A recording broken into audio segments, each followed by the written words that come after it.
Do you truly know yourself? Or is your perception of who you are distorted by what others expect from you? According to Carl Rogers, the greatest prison of the human mind isn't external. It's built within. And every time you try to be something you're not, you reinforce its walls. We all create an identity based on what we've learned about right and wrong, success and failure, acceptance and rejection. But what if that identity isn't really yours? What if it's just a modified version of yourself, shaped to please others, avoid criticism, and fit into standards you never chose? The biggest mistake you can make about yourself is believing you need to be different to be accepted. And Rogers proved that this incongruence between who you are and who you think you need to be is the root of many internal conflicts. But how does this happen? How can the disconnect between the real self and the idealized self sabotage your life without you even noticing? From a young age, we are shaped by external expectations. Parents, teachers, society. They all set standards for who we should be, how we should act, and what success should look like. Over time, we internalize these messages and create an ideal self, a version of ourselves that we believe we need to become in order to be loved, respected, or accepted. Carl Rogers argued that the more we distance ourselves from our real self, the person we truly are, the more psychological distress we experience. This incongruence between who we are and who we think we should be leads to anxiety, self-doubt, and an endless cycle of dissatisfaction. We begin to measure our worth based on external validation, constantly seeking approval and fearing rejection. Every time we suppress our true thoughts, feelings, or desires to fit into an expected mold, we reinforce the idea that our authentic self is not enough. The result? A life built on a fragile foundation, one where confidence is replaced by self-criticism, and identity is shaped by fear rather than authenticity. But what happens when this gap between the real self and the ideal self becomes too wide? How does it affect the way we see ourselves and interact with the world? The further we stray from our real self, the more we suffer. Carl Rogers described this as incongruence, a state where our true thoughts, emotions, and values are in conflict to the version of ourselves we try to present to the world. This dissonance creates an underlying sense of discomfort, one that many people struggle to explain. It manifests in different ways. Some experience chronic anxiety, constantly fearing that others will find out they're not really who they pretend to be. Others feel emotionally numb, disconnected from their own desires, and unable to experience genuine fulfillment. And for many, it leads to low self-esteem, as they measure their worth based on how well they fit into external expectations rather than their own intrinsic values. The worst part? Most people don't even realize this is happening. They assume that their unhappiness, self-doubt, or inner turmoil is just a personal flaw, something they need to fix by trying even harder to meet external standards. But Rogers proved that the real solution is not to become someone else, but to return to who you truly are. And the key to doing that? It starts with one essential factor: unconditional positive regard. Carl Rogers believed that the foundation of a healthy, fulfilled life is unconditional positive regard. The ability to accept yourself without constantly judging, criticizing, or try to change who you are to fit external expectations.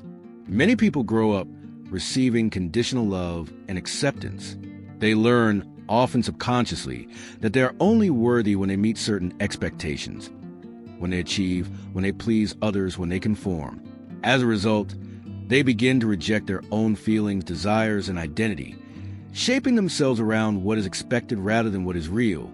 Unconditional positive regard means recognizing your worth regardless of external validation. It means understanding that you are valuable not because of what you achieve or how others see you, but simply because you exist. When you stop fighting against your true self and start embracing it, real transformation happens. Rogers believed that this form of acceptance is not just essential for self-growth, but also the foundation of meaningful relationships. When we accept ourselves without conditions, we also become capable of offering that same acceptance to others, creating deeper, more genuine connections. But if unconditional positive regard is the key, why do so many people struggle with it? Why is it so hard to embrace who we truly are instead of who we think we should be? If self-acceptance is a key to a fulfilling life, why do so many people find it nearly impossible? According to Carl Rogers, the answer lies in the way we are conditioned from childhood. From an early age, we are taught that our worth is tied to approval. We are praised when we conform, corrected when we express something different, and sometimes even punished socially or emotionally when we step outside the expectations set for us. Over time, this reinforces a belief that we are only lovable when we meet external standards. This conditioning creates an inner critic, a voice that constantly evaluates whether we are good enough in the eyes of others. It tells us that we need to achieve more, be more likable, suppress certain emotions, or change part of ourselves to be accepted. And because this critic is so deeply ingrained, many people don't even recognize that they're living according to someone else's script. The result? A constant state of self-rejection. Instead of embracing our authentic selves, we become trapped in a cycle of trying to fix who we are, seeking approval, avoiding discomfort, and shaping our identities based on what we believe will make us more acceptable to others. But Rogers proved that real psychological growth can only happen when we break free from this cycle and learn to see ourselves without conditions. And to do that, we need to understand the concept of self-actualization, the force that pushes us toward our true potential. Carl Rogers believed that deep within every person, there is a natural drive towards self-actualization, the process of becoming the most authentic version of yourself. Unlike external success, which is often shaped by societal expectations, self-actualization is about aligning with your true values, desires, and emotions. But here's the problem. Most people never reach self-actualization because they are too busy trying to be who they think they should be instead of who they actually are. The more we chase external approval, the more we suppress our genuine selves. And this suppression keeps us stuck in a cycle of dissatisfaction, constantly feeling like something is missing. Because something is missing, ourselves. Rogers argued that self-actualization is not about becoming someone new, but rather about removing the layers of conditioning that prevent us from being who we truly are. It's about unlearning the fears, expectations, and limitations imposed on us so that we can reconnect with our core identity. This transformation doesn't happen overnight. It requires self-awareness, courage, and the willingness to question everything you've been taught about who you are supposed to be. But once you step onto this path, something incredible happens. Life stops feeling like a performance, and for the first time, you experience what it truly means to be yourself. So, how do you break free from the conditioning that holds you back? How can you start living in alignment with your real self instead of your idealized self? The answer lies in one crucial shift: embracing personal growth as a lifelong journey. Carl Rogers believed that self-actualization is not a destination. It's a continuous process of growth, discovery, and self-acceptance. Unlike traditional psychological theories that focus on achieving fixed stages of development, Rogers emphasized that personal growth is fluid, evolving, and deeply individual.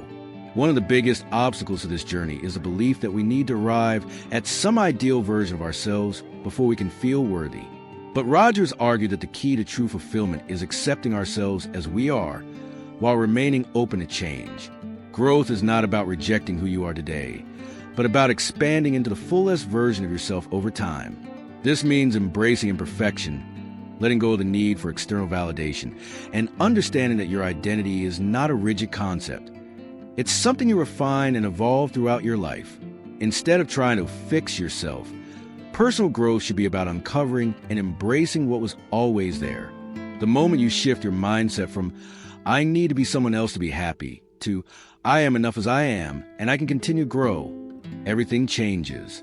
Anxiety fades, self-doubt loses its grip, and life begins to feel more authentic.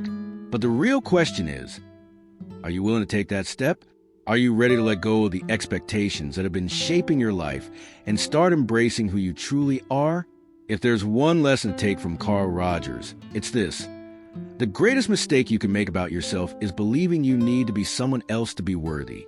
The gap between who you truly are and who you think you need to be is what creates self-doubt, anxiety, and dissatisfaction. But here's the truth. You don't need to be fixed. You need to be uncovered.